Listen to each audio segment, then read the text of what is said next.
Doy la palabra al estudiante Felipe Marín, representante estudiantil al Consejo Académico de la Universidad de Caldas y vocero nacional de la Mesa Amplia Nacional Estudiantil.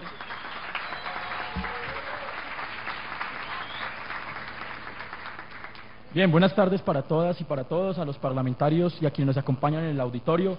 Saludos a todos los hombres y mujeres del pueblo que a esta hora siguen la transmisión de este importante debate, a los estudiantes, a los profesores, a los trabajadores que en las distintas universidades siguen la audiencia pública sobre este acuerdo por lo superior 2034, pero especialmente permítanme saludar a los estudiantes de la Universidad Tecnológica de Pereira, amenazados, entre otras cosas, por oponerse a este acuerdo por lo superior y oponerse a un rector que lleva 15 años como rector de la universidad. En segundo lugar, al profesor Miguel Ángel Beltrán. Qué vergüenza que en este país, después de tantos años, haya que pararse aquí a defender la libertad de cátedra. Que nuestros profesores no digan lo que el gobierno quiere oír, no los convierte en terroristas. La intervención que sigue parte de tres premisas fundamentales, y la primera que quiero señalar es que aquí alguien miente y aquí alguien dice la verdad. ¿Miente el ministerio cuando dice que esto es un acuerdo, o mentimos nosotros cuando decimos que no lo es? Porque nos tienen que explicar por qué este acuerdo sí es producto de un amplio diálogo con todos los sectores sociales, académicos del país. El rector de la Universidad de Nariño, Carlos Solarte, acaba de decir que se opone y que el acuerdo no es con él. ¿Por qué el rector de la Universidad Nacional, Moisés Basserman, dice que este es un acuerdo que tiene complejo de superioridad y que no es un acuerdo por lo superior? ¿Por qué la Federación Nacional de Representantes Estudiantiles Penales también se opone al acuerdo? ¿Por qué el Consejo Superior Universitario de la Universidad Nacional salió a decir que este acuerdo no recogía lo que la universidad necesitaba, aun cuando Ignacio Mantilla participa como delegado permanente en el CESU? ¿Por qué la Mesa Amplia Nacional Estudiantil tampoco se siente recogida? Aquí están los argumentos principales que vamos a presentar en por qué creemos que quien falta la verdad en materia grave es el gobierno nacional, y que aunque quieran envolvernos la reforma en otro paquetico, esta vez también nos leímos el acuerdo por lo superior, y aquí vamos a develar el engaño y pasamos a demostrarlo. Lo segundo es esto: contar la historia a medias es muy peligroso, porque es una forma de manosearla. Aquí el gobierno nacional ha querido hacer borrón y cuenta nueva con relación a lo que sucedió en 2011. Parece que en 2011 no pasó nada, y que en las calles en 2011 no sucedió absolutamente nada, y que el gobierno retiró la reforma porque se arrepintió, lo que es absolutamente falso. El gobierno nacional, esta discusión la estamos dando hoy aquí porque en el 2011 los estudiantes desbordamos las calles junto a profesores, trabajadores y empleados que nos opusimos y que obligamos de esa manera al retiro de la nefasta reforma de la Ley 30, y nos opusimos también al modelo de la Ley 30 y propusimos construir una propuesta alternativa y democrática de educación.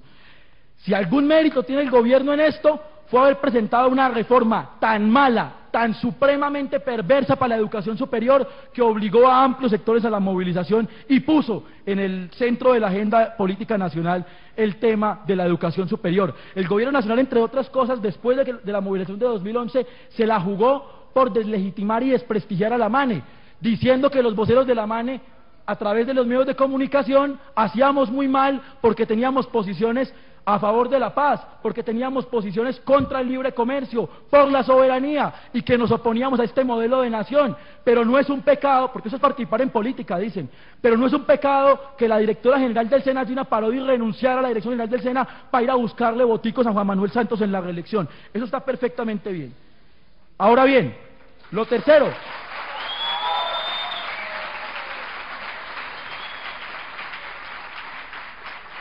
el gobierno nacional se negó a hablar con la MANE. En incisivas cartas, comunicaciones verbales, escritas, intentamos buscarle al MEN después del 2011 y decirle: vamos a construir una metodología realmente participativa y realmente democrática.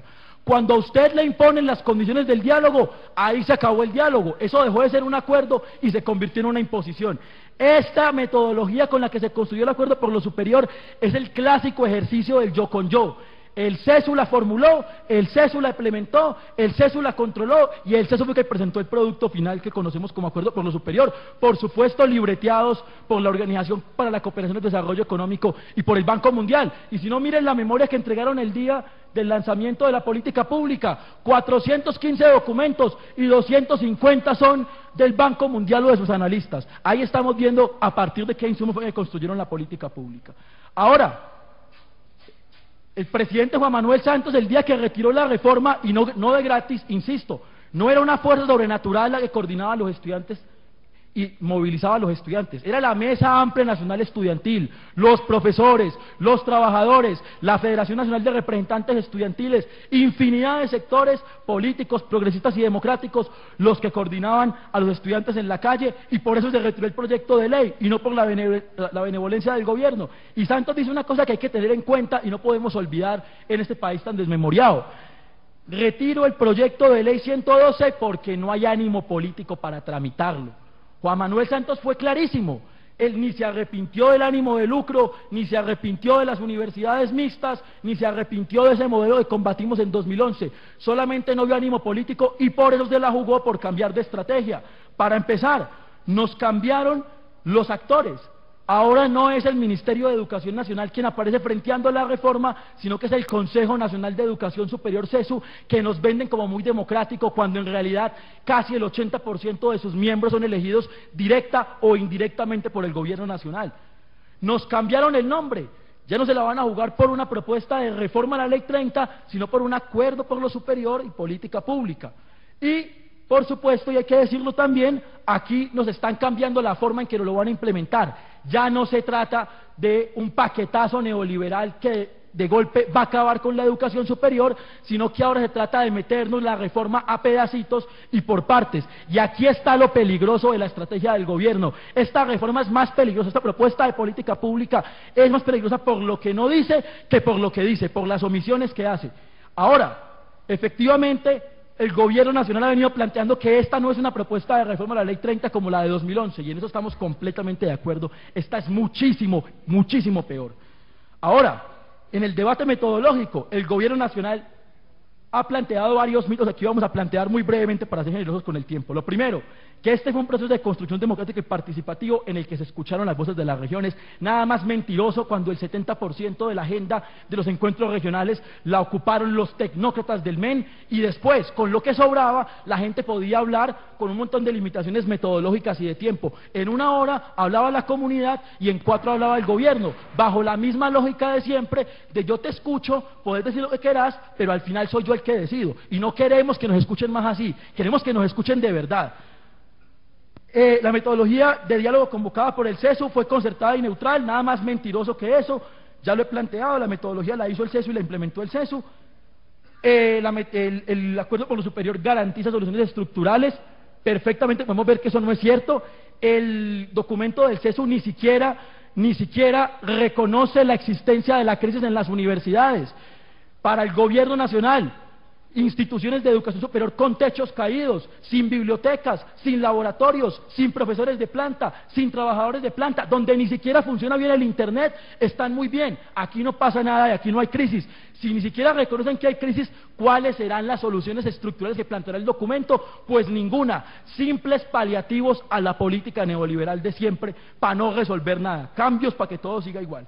Ahora, que la MANE participó de la construcción de la política pública, porque nos enviaron 2 cartas pidiendo que subiéramos nuestro documento de ley alternativa de la MANE a una página web.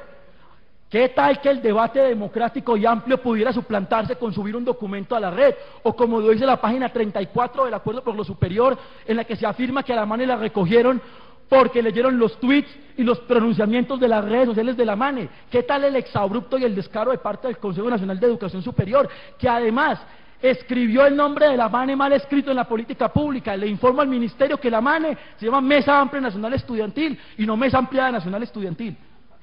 Ahora, para finalizar, 2 cosas.